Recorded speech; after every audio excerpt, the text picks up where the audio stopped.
Je suis un jeune qui n'a pas de papier du tout.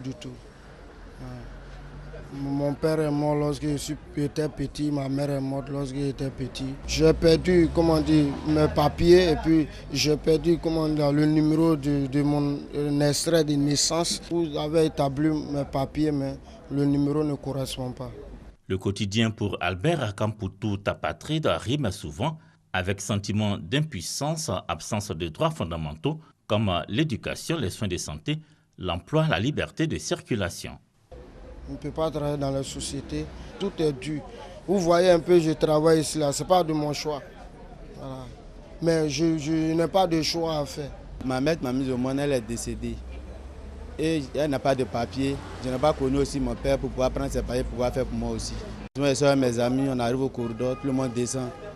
On va monter les pièces. Moi, je sors, il n'a pas de papier. Ils vont me mettre à côté, demander pardon, jusqu'à comme ça fait honte. Selon le HCR, le monde compte 10 millions d'apatrides. 1 million vivent en Afrique de l'Ouest, dans la majorité en Côte d'Ivoire. Selon les statistiques officielles, nous travaillons sur la base d'un chiffre de 700 000 apatrides en Côte d'Ivoire. Nous sommes en train de travailler sur une étude qui a été commise par le HCR, une étude menée par l'Institut national des statistiques et des statisticiens norvégiens. C'est en voie de finalisation. L'idée, c'est que après que cette étude serait finalisée, un rapport serait établi. À l'issue de ce rapport, nous allons donc mettre en œuvre un programme d'identification qui nous permet de voir exactement où se trouvent les apatrides, quelle est l'ampleur de la problématique de l'apatridie en Côte d'Ivoire, quelles sont les personnes à risque d'apatridie. Permettre aux personnes dépourvues de nationalité de la recouvrer et de jouir ainsi de ses avantages juridiques, cette préoccupation, la Côte d'Ivoire l'a fait sienne depuis longtemps. L'une des avancées importantes était tout d'abord la ratification des 2 conventions sur l'apatridie en 2013.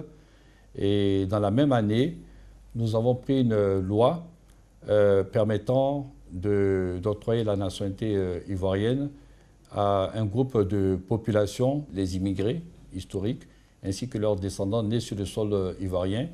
Elle a été mise en œuvre pendant 2 ans, et ce qui a permis de recueillir 123 810 souscriptions, avec à la clé des délivrances de certificats de nationalité.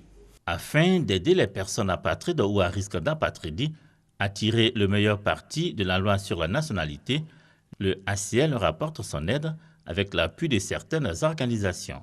Le partenariat que nous avons eu avec HCR, ça consiste au cas de rejet des pétitionnaires de nationalité, soit pour dossier incomplet, soit pour toute autre raison. Notre rôle, c'est donc d'apporter une assistance juridique et judiciaire à ces cas de dossiers-là. Les cas qui nous ont été référés par le ministère de la Justice, nous avons eu 1963 cas, les motifs du rejet. Ça peut être le fait qu'il y a des faux documents où les dossiers sont incomplets. Par exemple, un individu est né en 1980. La déclaration de sa naissance n'a pas été faite dans le délai qui est imparti par la loi.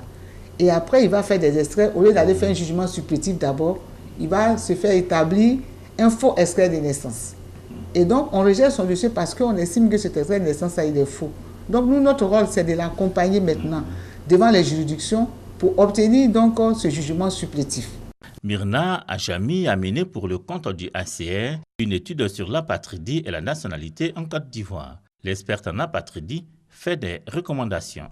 D'abord, c'est d'assurer que les enfants qui sont nés sur le sol ivoirien de parents inconnus ont le droit à acquérir la nationalité d'origine. La Convention internationale oblige cet octroi de la nationalité à ces enfants parce que si on prévient l'apatridie pour les enfants, ça aide beaucoup pour la prévention et la réduction des cas à long terme. Un plan d'action national est en conception, plan qui permet d'identifier et combler les lacunes du système de la nationalité en Côte d'Ivoire.